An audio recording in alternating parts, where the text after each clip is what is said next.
Welcome to the Digital Forum Podcast, presented by PACT, where enterprise technology leaders come together to share ideas, insights, and real-world experience. This podcast is part of the build-up to Forum, PACT's flagship enterprise tech conference. Join me, Michael Bachman, and my co-host, Peter Coffey, every Thursday for a new episode leading up to Thursday, March 5th, when we will convene at the Ralph Roberts Auditorium in the Comcast Technology Center for Forum 2026, Tectonic Shifts, Designing the AI-Powered Enterprise. Thanks for listening, and let's dive in. Today, we're joined by Daniel Rock, Assistant Professor of Operations, Information, and Decisions at the Wharton School of the University of Pennsylvania. His research is on the economic effects of digital technologies, with a particular emphasis on the economics of artificial intelligence.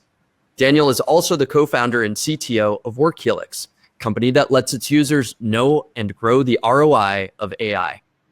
But I also want my colleague Peter Coffey to chime in on understanding how AI and the economy are kind of working together these days. So Daniel, welcome to the show. Thanks for having me. Pleasure to be here. All right, Daniel. The first thing, let's talk about your background a little bit before we dive into the questions that we have for you today. So, tell us a little bit about what you do at Wharton. Tell us about WorkHelix. Yeah. So fundamentally, I'm a researcher. I'm trying to understand the economics of AI. I started studying AI, believe it or not, back in 2013 as a graduate student. So I guess I'm on my fourth definition of what AI means in that time period. Things move very quickly. Usually you at least get some stable terms, but in this case, no, and it's very exciting. I've been interested in, how AI affects labor markets, capital investment, just the technology itself, how we can use it in our research for quite a while. So yeah, I do the usual. I write academic papers and try to discover things about how the econ of AI works. But then, I also started this company to help really learn what works inside of the corporate environment and understand how this rollout is actually happening. And if we find good best practices, we can help companies propagate them with software is the plan, right? So. Yeah, one of the things that we often see with AI today is that its practical use is a little squishy. It's hard to define. And, the tagline for your company is to help companies figure out the ROI for their AI. How can ROI be realized for using artificial intelligence today? Yeah, right. So you could think of I'll go back up one step. You could think of a company as a recipe in some sense, right? It's a very abstracted level. We take inputs for a company, we transform them through a series and combine them through a series of steps to create output. And that output is what gets valued. So our perspective at WorkHelix is let's break down the different components of that process. Let's look at what tasks people are doing. Let's figure out where AI can help assist for those tasks or accelerate the work. And then once you know that, you can start to think about, well, what's my new system going to look like? So ROI, is often the place people jump. They're like, hey, where's the money I'm getting for this? What we would suggest, at least in the beginning as well, is think about the value that you generate. Because the money side, okay, you make your salespeople 40% more productive. They're going to do a lot more sales that goes straight to your top line. Well, what if you have a whole bunch of folks doing R&D way upstream of those sales folks, and now you double their productivity? There may be downstream bottlenecks. So what we want to help companies do is see where these work impacts are happening, and then try to think about how do we unlock the gains that folks are getting from deploying into these various tasks. What we see a lot of actually right now is not only lack of adoption, though that's part of what's happening, but also this really skewed power law of usage. So in most large companies, there's a lot of arbitrage. You can look at what your power users are doing, and often you have very creative people working with these internal AI platforms, creating tons of value. But Their colleagues aren't. Their colleagues are maybe skeptical or not using things. So there's a lot of knowledge to be imparted from your power users and organizations. And often we see things like half of all of the AI platform usage comes from just 10% of the workforce. And that tells us we're not anywhere close to done. We're very early innings on this technology, and that's just for the iterations we've seen so far. So WorkHelix and my research in some sense is about trying to discover what makes this set of tools productive. How can we make workers' lives better? How can we make companies more effective and profitable? And then, of course, how can consumers get more of that benefit as well? Daniel, you've used the word productivity several times, and a paper that you co-authored with two other researchers back in 2017 referred to the modern productivity paradox with an explicit callback to Robert Solow in 1987. You saying that you see computers everywhere except in the productivity statistics.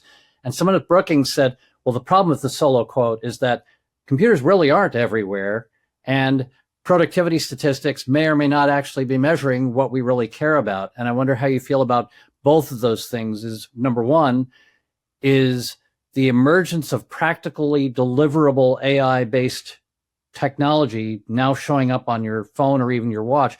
Is that actually going to bring computers more everywhere than they've been, instead of just running the back office or running the transaction devices or whatever, but really being in your lives? And two, when we think we're measuring productivity, are we measuring value to address the dichotomy that you've already brought up?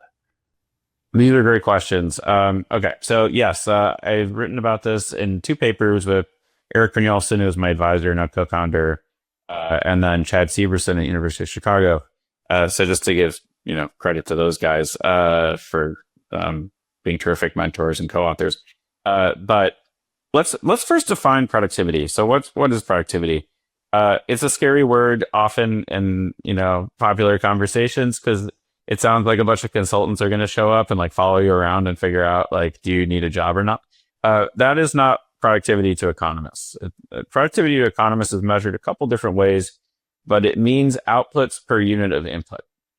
Now, people will say, oh, well, we can make productivity go up by cutting the number of inputs. Yeah, the other way you make productivity go up is to generate more output per person or per unit of capital. And then what we focus on is something called total factor productivity. Total factor productivity, I agree. The folks at Brookings are so smart. Every time you talk with them, they've got great things to say. So total factor productivity is a little bit of an unsatisfying measure. It measures the part of GDP growth that is not directly attributable to either growth in how much work is being done, like hours, or to growth in capital, like how many machines we're using, how many buildings we have, and all that. So if we can say, this is the part that comes from labor, this is the part that comes from capital, and the government measures these things, and then there's this other piece of growth and we don't know where it comes from. That last bit is total factor productivity. So it's a plug, and Solow famously called it a measure of our ignorance. That's right. It's a very important measure of our ignorance. More, I think easy to understand and somewhat more flawed measures include things like labor productivity, where we look at like GDP per hour. That hides the capital intensity, obviously. So like in the United States, the GDP per hour tends to be higher than in other countries. Isn't what's happening now the most capital-intensive IT revolution we've ever seen? I mean, typically IT revolutions have been remarkable for being relatively small amounts of capital, lots of intellectual input, and now we've got these massive capital infrastructures being built to support this one. Is that a qualitatively different kind of IT? Well, I think IT, folks implementing ERP systems in the 2001 to 2015 era might have disagreed with you in terms of how much capital it took. I think all of these revolutions are really important. Felt like capital then, okay. Or capital, but yeah. You're bringing up a really important point that like a lot of the time we're looking for this sort of magic in the economy and the total factor productivity. But the capital is so important, and people talk about, oh, am I going to lose my job? Well, this set of tools also obsoletes, a lot of the capital base and requires a lot of capital investment. Not only the tangible stuff, like data centers and so on. But the intangibles, like how do we have a work culture that, allows for the use of AI? How do we share information? How do we collaborate with, the AI agents that are coming? That is capital investment from my perspective. And I think it's important to value that. And notably, if your capital share of these kinds of investments isn't sufficiently big, so let's say only $1 in every $1 million is anything to do with AI that gets spent, then you just mechanically cannot have an effect on productivity. So that's kind of the computers are nowhere argument. Well, that also falls back pretty directly to another paper you did with Eric that was titled, "What Can Machines Learn and What Does It Mean for Occupations?" What can't machines learn? When people are some of the things that people were saying 2-3 years ago, are they now discovering, no, actually machines can't learn to do that in any really fundamental way, or is that just a failure of imagination? Yeah, so Eric Tomischl and I wrote that paper pre-Gen AI. This was back, we were thinking about supervised learning, and there it's easier to delineate, this is an ML exposed task. When I say exposure, by the way, I don't mean like automation. I mean like change. So ML might change what people do. Lately, an updated kind of view of that. I wrote this paper, GPTs or GPTs, with colleagues at OpenAI and now DoveAI. And we found that, like, if you were to snap your fingers and have all of the complementary innovations, so all that training that we need to do, hiring, reconfiguring of work processes, reconfiguring of capital, if all that were done, something like half to 60% of all the work in the US economy would change as of the technological vintage we thought would show up, 2-3 years ago. So this is a profound, enormous potential change in the economy. It is rolling out both faster in some sense, like the Silicon Valley folks are building technology that does amazing things very quickly, but then the overall economy is moving relatively slowly to ingest and configure that stuff. So we got this paradox yet again. That is such a huge point in terms of your collaboration with Eric, because the piece of his work that I most often quote is the one where he said, if you put an electric motor in a 19th century factory to replace the steam engine, it's still a 19th century factory. It still doesn't have flexibility. It still doesn't have, and he went and worked with Lauren Hitt, who's also at Penn. Lauren was my undergrad advisor. Yeah, did companies that reorganized their processes realize returns that were far greater than those who just tried to computerize the existing processes? That sounds like very much the kind of thing that you're working on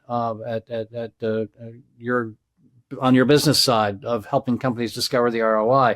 Do you find that too often they just want to add AI to what they do and make it better, faster, cheaper, not realizing that they need to transform what they do with the phrase you use, complementary innovation? That's absolutely correct. And I think the shrewdest leaders, they don't say it's one or the other. They say, how do I do both? Because they know that you can get the quick wins by looking at what you currently do and slotting in AI at each one of those nodes. I would say almost every company that's got a decently, mature AI initiative is doing some version of the first thing you said. How can I use AI in what I currently do? Very few companies have said, okay, how do I transform and create the new path? So this is where that this idea of the productivity J curve happens. We seem to forget this every time a new transformative technology comes out, but there's a fairly simple investment dynamic, right? We spend a bunch of money up front and then hopefully it pays off later. And that happens across the economy all at once, where we actually have to, put more in to get what looks like less out in terms of tangible output. And what it's not actually less out. What we're getting instead is this hidden intangible asset. We're learning how to work with the technology. That's very hard to value. I mean, the market actually does pick up a good amount of this for publicly traded firms. They get a sense, markets are, I wouldn't say perfectly efficient by any means, but there is a sense in which the companies that are doing well with AI are starting to grow in value. And then once you've got that outside asset that's intangible, eventually that thing starts to spit off money. It's not an output anymore, not just an output, it's an input. And then everyone's like, oh, wow, productivity is booming. It's like, well, actually, no, we're just getting the payoff from something that we invested in years ago. Yeah, Michael, I could keep Daniel here for an hour, but let me hand it back to you. Yeah, well, just on that point, if if it's hard to measure the output and we're talking about the inputs that we're looking at, should we be measuring inputs instead of the output? And if so, how do we do that? Oh, we want to do both. So think of this like, tell my MBAs, it's a 2x2 matrix. There's output we measure and output we don't measure. Then there's inputs we measure and inputs we don't measure.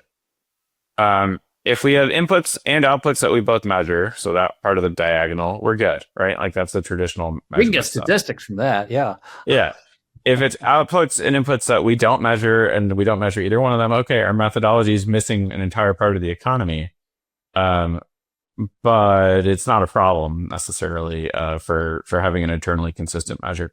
An example of this, so actually Eric's done work there too, but Avi Kallis is at CMU, is measuring like free digital good value, right? And the inputs to create that on the margin are really marginal. Like, what does the Google search cost Google? Maybe something tiny, right? Maybe all the Google search just cost something, but like the marginal one isn't very expensive. Or like, an Instagram photo. There's like a ton of value in that stuff that gets created. But yeah, so I guess you could argue like if GDP is the wrong basis, now we're into one of the off diagonal cases, but that is one situation where we don't measure the inputs or the outputs super well. Now you could have a situation where the output isn't measured and the input is. That's kind of like the beginning of the J curve story. I'm creating an intangible capital asset. I'm using real time that I'm paying people to, go figure out how to do this. And it looks like things are getting dragged down. I put in more to get less out, with productivity going down. Now, we may have other tailwinds that help us avoid seeing actual productivity go down, but this is the sort of thing that there's a drag. So that's one off diagonal. The other is I have measurable output and unmeasured input.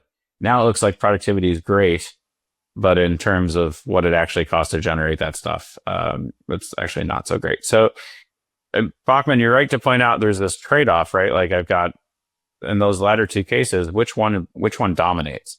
And the condition you need, other than the actual amount being spent on all this stuff being suitably high, the condition you need is that the growth in the investment in the new technology needs to be bigger than the growth in the capital stock on the input side, in order for you to be experiencing a measured drag. And when it flips, then that's when you get to the harvest period. Now, if you measure everything perfectly, this shouldn't be a problem. Michael, Daniel's just handed us the tagline for 2027's forum, which is, what aren't you measuring? Yeah, exactly. It's so many intangibles, I would say, that you can't really factor in. Yeah, how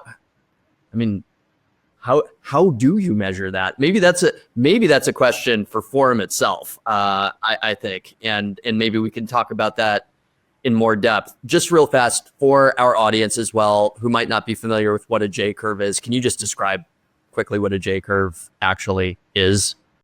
Yeah. So in our case, it's a mismeasurement J curve. It's in the beginning, if I have like the productivity I'd measure versus the productivity that's actually happening. In the beginning, I dip down because the productivity that's actually happening is way bigger than the productivity that I'm measuring. So it looks like I've got this deficit in my measured productivity. And then as those investments that I made in intangibles that don't get measured well start to pay off, then I start to rip back up again. But the payoff comes not immediately, but like over some period of time. It might take 5 to 10 years. The internet, I think, took like 30 years to roll. I mean, there's still places the internet could roll out. So that's why you get a J and not like a sine wave or something else like that. Got it. So it's the shape of the curve itself for everybody who hasn't been through business school and it's trying to visualize all of this. So and conviction that short-term costs of adoption should not be allowed to discourage you from sticking with it and getting the benefit, more than a quarter out. And that's right. That's a leadership challenge as much as anything else. Absolutely. And, there's the usual questions around, do we look at long-termism, short-termism? What are the interest rates? These are ROI calculations. And to be clear, this is capital at risk, right? Like it may be that things don't work out. And I expect there'll be many cases throughout the economy where they don't. But an expectation in risk adjusted terms, you're making bets. The only losing game is not to play. Right. At least until until the machine god shows up. Right. Well, I think that's a great place to stop for today, considering, we've had a very, very good intro discussion with you, Dr. Rock. Daniel Rock will be joining us at PACT Forum on March 5th in Philadelphia at the Comcast Technology Center. Please join us there. Daniel, thank you for your time today. We really appreciate having you. Hey, great talking with you guys. Awesome time. This is great. Again, that's Daniel Rock, founder and co-founder and CTO of WorkHelix and professor at the Wharton School at the University of Pennsylvania. Thanks for listening to the Digital Forum Podcast, presented by PACT Philadelphia. To continue the conversation and connect with enterprise technology leaders in person, join us at Forum 2026 on Thursday, March 5th. Tickets are on sale now, and you can learn more by visiting PACT's website at Philadelphia PACT, that's Philadelphia, PACT.com, and clicking on the events tab. We hope to see you there.